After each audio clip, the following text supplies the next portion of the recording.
much, everybody. It's a great honor to have President Ferdinand Marcos Jr. of the Philippines, a great family legacy, and highly respected in this country. I know that because I have many friends in the Philippines, and there's great respect, or I couldn't say it, so congratulations. Thank you. We're going to be talking about trade. We're going to be talking about war and peace.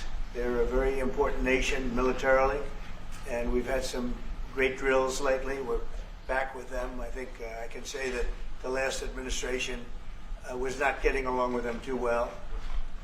They didn't get along with anybody. They didn't know. Honestly, they didn't know what they were doing.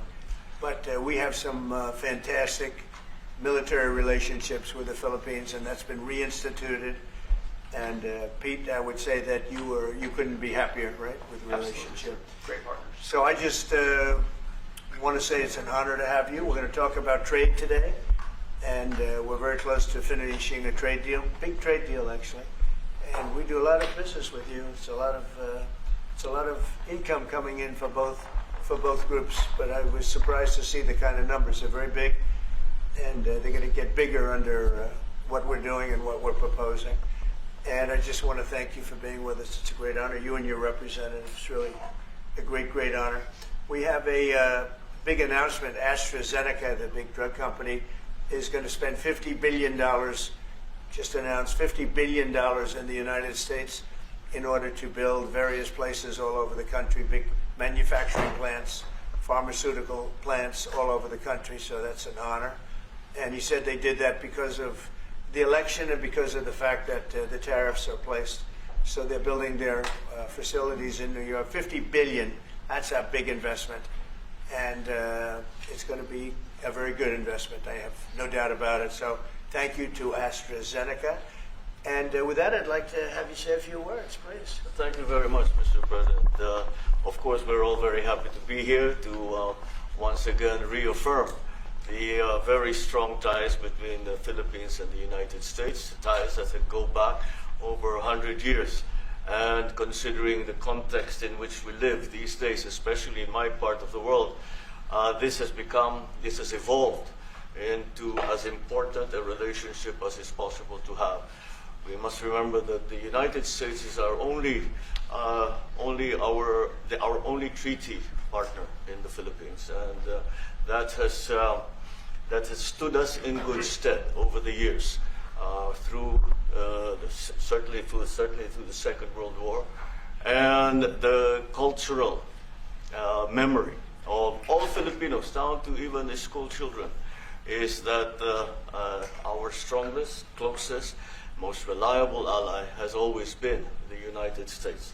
That is something that we value, that we are grateful for, and that we will continue to foster as we go on. With the leadership of President Trump, I am very confident that we will be able to achieve that. I think it is worthwhile to remember that it was President Trump who, in his first term, characterized the relationship between the Philippines and the United States as ironclad. And that has been necessarily the case since that time that you made that statement, sir. And it is something that the Philippines will always hold close to its heart. Thank you once again, and we are honored, and it is our great pleasure to be here and to visit with the President of the United States. Thank you, sir. It's my great honor. Any questions? Mr. President. Yeah, please go ahead. Go ahead. Mr. President, do you think that Fed Chair Jerome Powell should resign? I think he's doing a bad job, but he's going to be out pretty soon anyway. In eight months, he'll be out. But I call him too late. He's too late all the time. He should have lowered interest rates many times. Europe lowered their rate 10 times. We lowered ours none. And it's causing a problem for people that want to buy a home. Look, our economy is so strong now, we're blowing through everything. We're setting records. You know that, you see that. And whether it's the Philippines or anyone else, we're setting records at levels that nobody's ever seen before. But you know what? People aren't able to buy a house because this guy is a numbskull. He keeps the rates too high, and probably doing it for political reasons. The only time I remember him cutting rates, I mean, he cut the rates just before the election to try and help Kamala or whoever he was trying to help. He probably didn't know. And he's building a building. He's $2.7 billion. They have a $900 million overrun. What is that? And that was given by Biden. That was another Biden deal. And this guy's building this building that's severely overrun. And what does he need the building for? Why does he need space for more people? So they did a big study the other day, and they called all of the great intellects and the great economists and all of the great everything. And it was 71, and only 2 got it right. Me and another gentleman that happens to be very smart. 69 people got it wrong, and the Fed got it wrong, more wrong than anybody. And you know, he has these think tanks, and they build buildings for people that think. And it's really not thinking; it's a little bit of combination of thinking, but it's something you sort of have or you don't have. They don't. The job he's done is just terrible. He ought to raise interest rates. You know, we should be at 1%. We should be leading the world. Instead, we're paying 4%. And if you look at what that means, that's over $1 trillion in interest that we have to pay. That with the striking of a pen, we would be saving more than $1 trillion. Is that right, Scott? Yes, Do you have sir. anything to say about it? Yes, sir. I called yesterday and this morning for the Fed to do a big internal investigation to understand not their monetary policy, but everything else. The Fed has had big mission creep, and that's where a lot of the spending's going. That's why they're building these new or refurbishing these buildings. And I think they got to stay in their lane. And I think that based on the way they cut rates last fall, they should be cutting rates now. It's inconceivable. I know the Fed very well, that they can be spending $2.7 billion to build a building. They don't do anything. It's the greatest job. You show up one day, a half a day, you make a little speech, the economy's doing well, the economy's not doing well, we're going to raise interest. And he's got it wrong. That's why I call him too late, T-O-O, too late. And it's really too bad. But it is affecting people that want to buy houses, and that shouldn't happen. And Mr. President, And you know, he should lower them. Those rates should be 3 points lower. That's what they should be, 3 points lower, maybe more than that. Mr. President, I would like to ask both of you Yes. one question. President Marcos, next year, Philippines is going to be the rotating chair of ASEAN. I wonder, how do you plan to balance your relationship between the United States and China? And for President Trump, Kremlin yesterday said if you are going to Beijing in September, they wouldn't rule out a meeting between you and President Putin.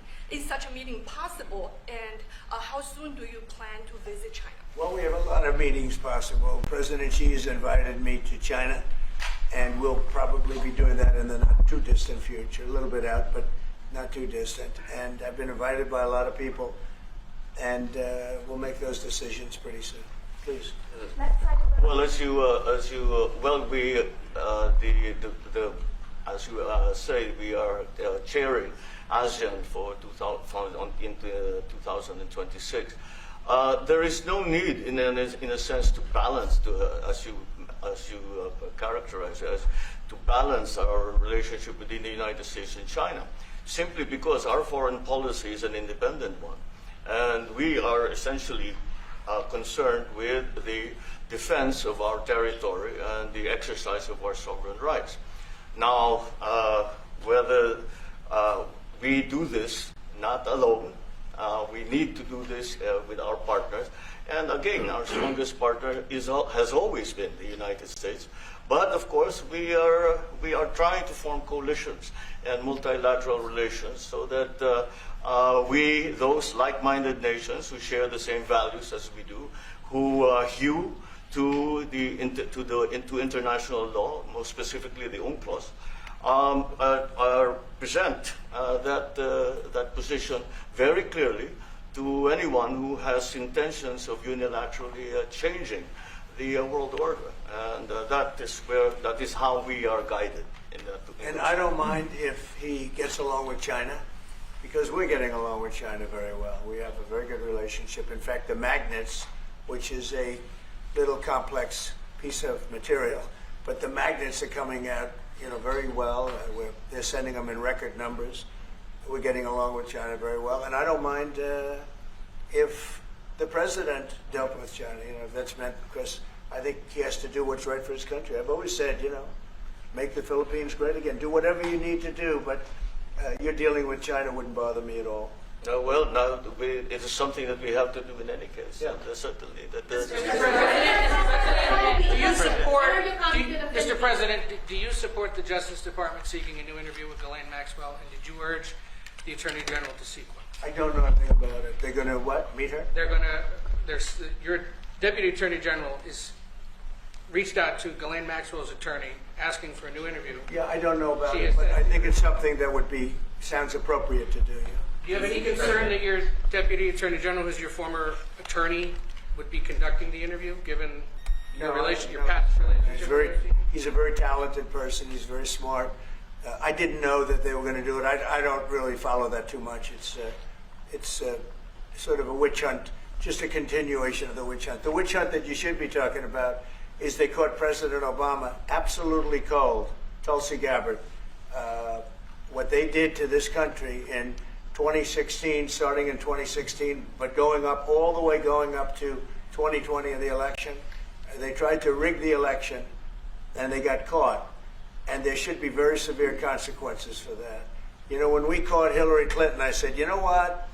Let's not go too far here. It's the ex-wife of a president, and I thought it was sort of terrible. And I let her off the hook, and I'm very happy I did. But it's time to start, after what they did to me, and whether it's right or wrong, it's time to go after people. Obama's been caught directly. So people say, a group. It's not a group. It's Obama. His orders are on the paper. The papers are signed. The papers came right out of their office. They sent everything to be highly classified. Well, the highly classified's been released. And what they did in 2016 and in 2020 is very criminal. It's criminal at the highest level. So that's really the things you should be talking about. I know nothing about the other, but I think it's appropriate that they do go. May I ask you about that, Mr. President?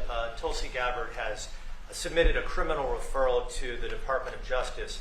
From your perspective, who should the DOJ target as part of their investigation? What specific figures in the Obama administration? Well, based on what I read, and I read pretty much what you read, it would be President Obama. He started it.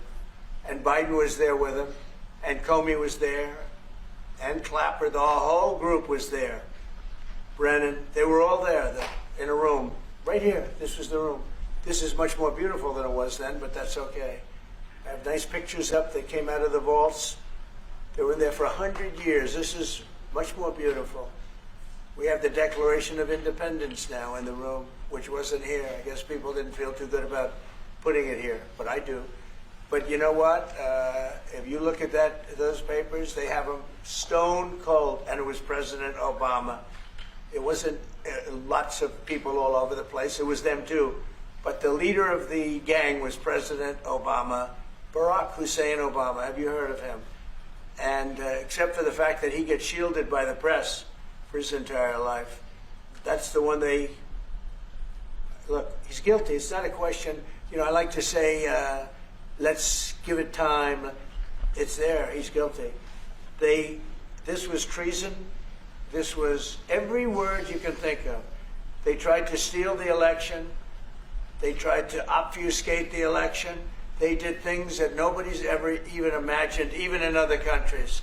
You've seen some pretty rough countries. This man has seen some pretty rough countries, but you've never seen anything like it. And we have all of the documents. And from what Tulsi told me, she's got thousands of additional documents coming. So President Obama, it was his concept, his idea, but he also got it from crooked Hillary Clinton. Crooked is a $3 bill. Hillary Clinton and her group, the Democrats, spent $12 million to Christopher Steele to write up a report that was a total fake report. It took 2 years to figure that out, but it came out that it was a total fake report. It was made up fiction. And they used that. The one thing they weren't able to do was and probably the only thing I respect about the press in years is the press refused to write it before the election. They refused to put it in. The Steele report was a disaster. all lies, all fabrication, all admitted, an admitted fraud. She paid $12 million, and the Democrats, for that report to a wise guy named Christopher Steele. He wrote a phony report, and they wanted to get that report in before the election. And I'll tell you what, I talk about all the time, the fake news, how bad it is. But in this case, they wouldn't do it. They saw it, they read it, and they said, we don't believe it. And it was only after, substantially, like a month and a half after the election, that it got printed, and it was a big wisp. It was just like a bang of nothing, because the election had ended. If that report had gotten published by the New York Times or somebody, and I respect the Times for maybe only this, because they're crooked as you can be. They're a terrible paper, a crooked, corrupt paper. But for this one moment, they said, this is bullshit, we can't put this in. And neither could any other paper. Wall Street Journal's a lousy paper, very, very dishonest paper. As you see, I'm suing them for a lot of money because they do things very badly. It's got a nice name, but it's really, in my opinion, it's a terrible paper. And it can be corrupt. But just so you know, they didn't take the Steele report. It was the dossier. Remember the famous dossier? I called it the fake news dossier. The news wouldn't publish it. And I'm amazed. They had 2.5 months. It was finished. 2.5 months. That was supposed to be what was going to happen. And it got published a couple of months after the election. And frankly, nobody cared too much about it. But that was a big thing. No, we caught Hillary Clinton. We caught Barack Hussein Obama. They're the ones. And then you have many, many people under them. Susan Rice. They're all there. The names are all there. And I guess they figured they're going to put this in classified information and nobody will ever see it again, but it doesn't work that way. And it's the most unbelievable thing I think I've ever read. So you ought to take a look at that and stop talking about nonsense, because this is big stuff. Never has a thing like this happened in the history of our country. And by the way, it morphed into the 2020 race. And the 2020 race was rigged, and it was a rigged election. And because it was rigged, we have millions of people in our country. We had inflation. We solved the inflation problem. But millions and millions of people came into our country because of that. And people that shouldn't have been, people from gangs and from jails and from mental institutions, people that we don't want in our country, people that we're getting out, dangerous people. 11,888 murderers, many of them 50%, more than 50%, murdered more than one person. I hate to say this with such a distinguished guest, but you know, they asked me a question. I got to answer the question. No, Barack Hussein Obama is the ringleader. Hillary Clinton was right there with him, and so was Sleepy Joe Biden, and so were the rest of them. Comey, Clapper, the whole group. And they tried to rig an election, and they got caught. And then they did rig the election in 2020. And then because I knew I won that election by a lot, I did it a third time, and I won in a landslide. Every swing state won the popular vote. But I won that all the same way in 2020. And look at the damage that was caused.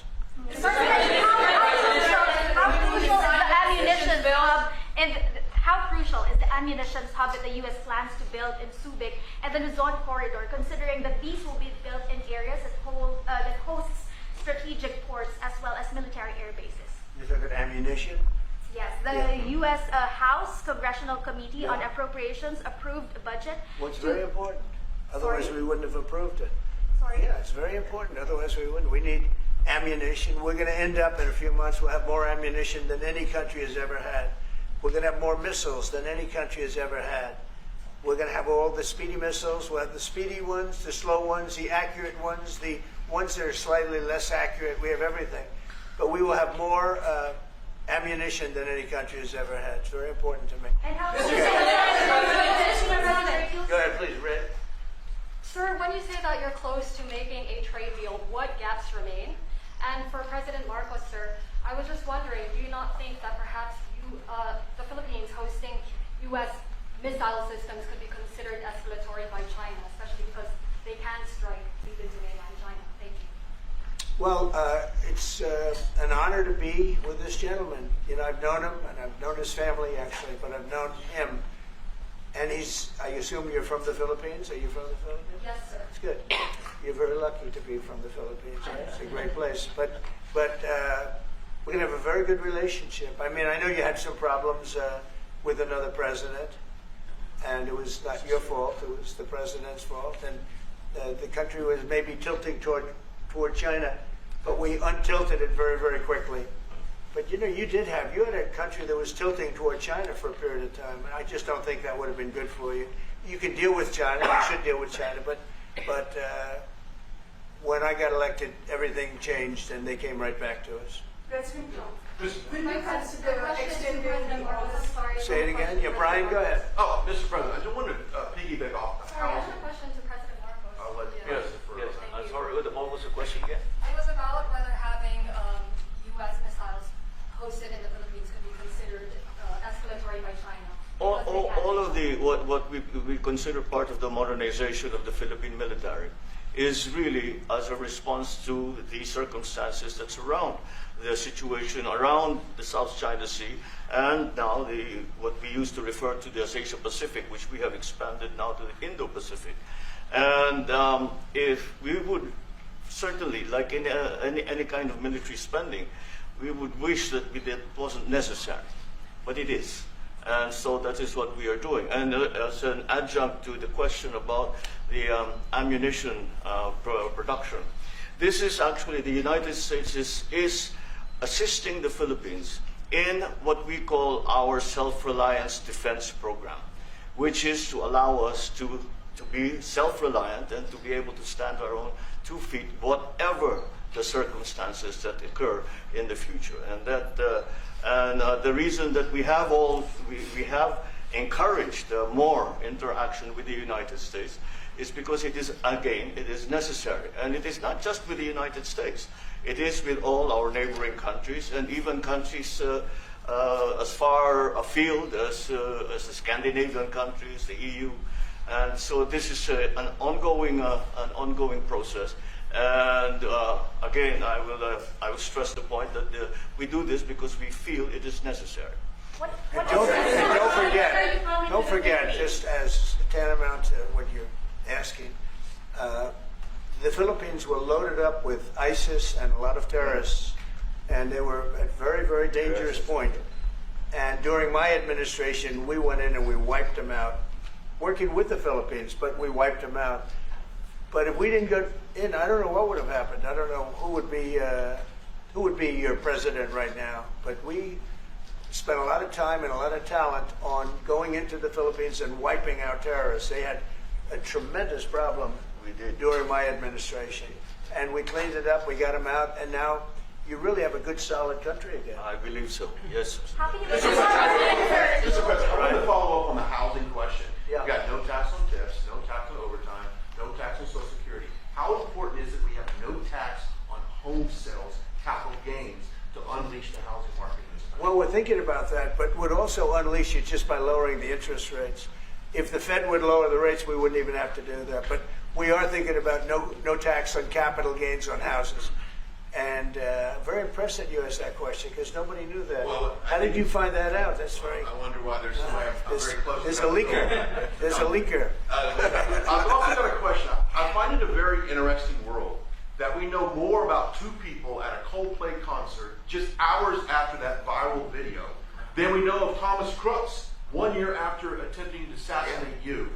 What is holding back the investigation on Thomas Crooks? Well, they've reported to me and they've told me things, and they really say they haven't found anything that was abnormal. I would say this: the Secret Service was very brave because they were right there and they jumped on me. They made a mistake. They should have had somebody on that roof, and they should have had communication with the local police, who also, they did a very good job, but they made some mistakes, and we have a whole different group of people now. I don't think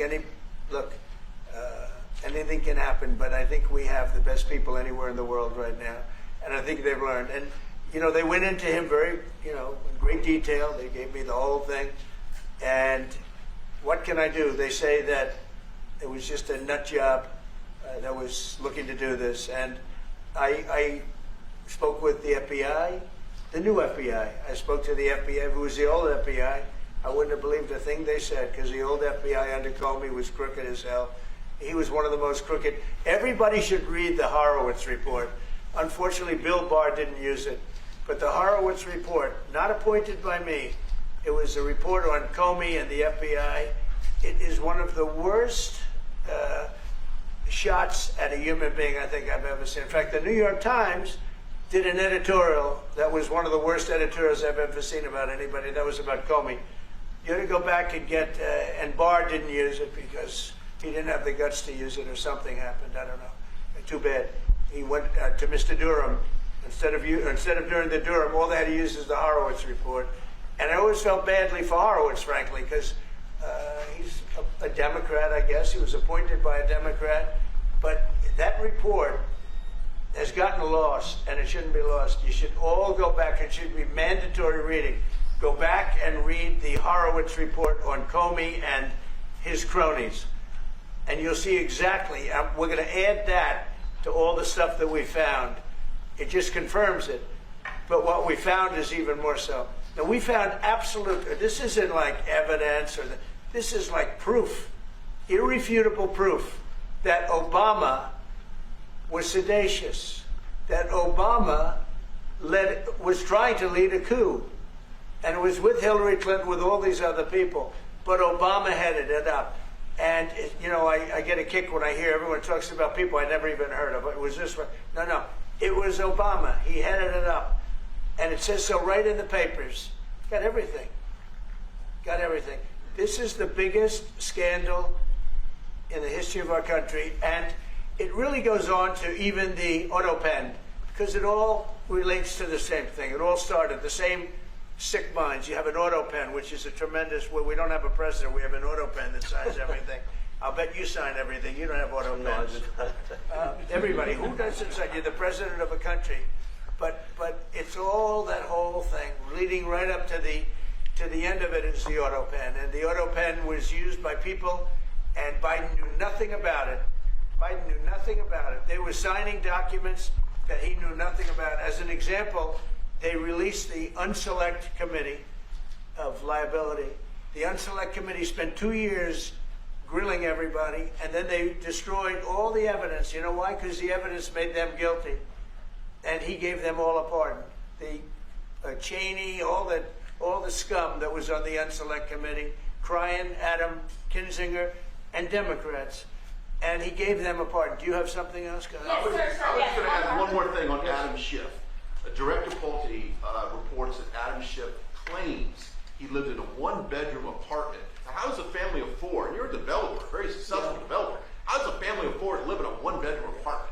No, it looks like Adam Schiff really did a bad thing. They have him. Now, let's see what happens. It's not up to me. It's not up to, I stay out of it purposely. But it's mortgage loan fraud. It's a big deal. He defrauded banks and insurance companies and the federal government. But it's very simple. It's mortgage loan fraud. And you're right. It's a lot of people to live in a one-bedroom apartment, right? But he put it down. But he has a lot of other things far worse than that. So, no, Adam Schiff, they have him 100% on mortgage fraud.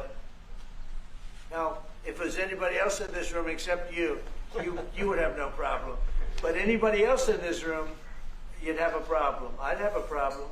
Yeah, please. So there was a hearing yesterday in the Harvard case. Would you allow Harvard to get their federal dollars back as a part of any agreement with the administration? No, I'm not giving. Harvard's been given $7 billion. Can you believe it? By the Fed, $7 billion, and we want money to go to all universities, not Harvard. Harvard got more than anybody else. They have $52 billion.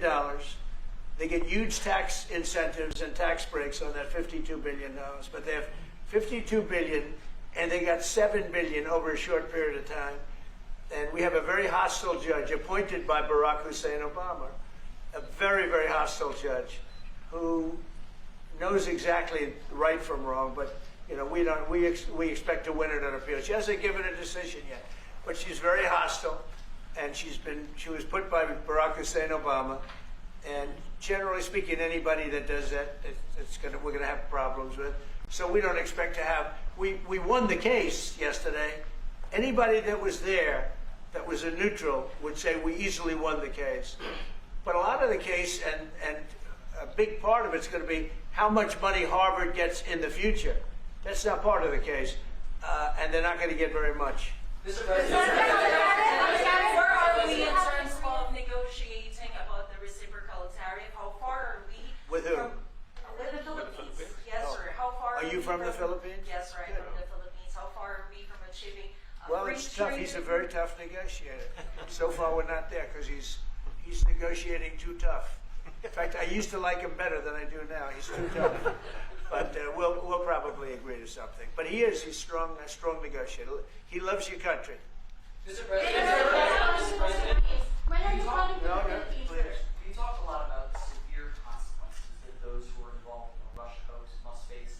In your view, sir, what are the next steps now that these documents are out there? Tulsi Gabbard? Well, the Justice Department would have to act. And we have a very competent, very good, very loyal to our country person in Pam Bondi, very respected. And it's going to be her decision. Just a follow-up to that, sir. Chrissy Nome is in New York City visiting an off-duty CBP officer who was allegedly shot this weekend by an illegal alien who came into the country during the previous administration. Right. What is your message to any local leaders who continue to push sanctuary city policies after this nearly tragic incident? So the only thing I don't understand, because you like to understand things and we're all smart people and all, but why would they allow 21 million people into our country, unvetted, unchecked? You don't allow it. You wouldn't allow people in. He's tough. No, the country's run properly. Biden and his group of thugs, and I don't think it was Biden, I think it was the people that surrounded that beautiful Resolute desk right behind you. They allowed 21 million people, probably much more than that, and many of them came from jails and gangs and drug dealers and mental institutions, insane asylums. Many of them are very sick. 21 million, probably 25 million, probably even more than that. And we're getting them out. Many were murderers, as I said. They killed people. Many killed more than one person. Stone cold murders. I don't understand why they would have allowed that. There's only two reasons. The vote. Is there one voters? It's one reason. I don't think they would have done it for that because they cheat. You know, they're so good at cheating, they don't need that. But the vote, and the second reason is they hate our country. I think they hate our country. I actually do. And it's the biggest problem. I mean, much of our time is spent with, you know, we have the strongest border anywhere in the world now. Maybe even stronger than your border, if you can believe it. We have no people came in last month, 0, which is pretty amazing. I'm not even sure I can believe that. But liberals are the ones that do that calculation. So, but we had no people come in. A year ago, we had hundreds of thousands of people come in. Hundreds of thousands of people. And they flowed in. And if it wasn't for the election, it would have been millions of people came in last year. So millions of people prior to election time, they allowed millions and millions of people to come into our, I mean, you saw it.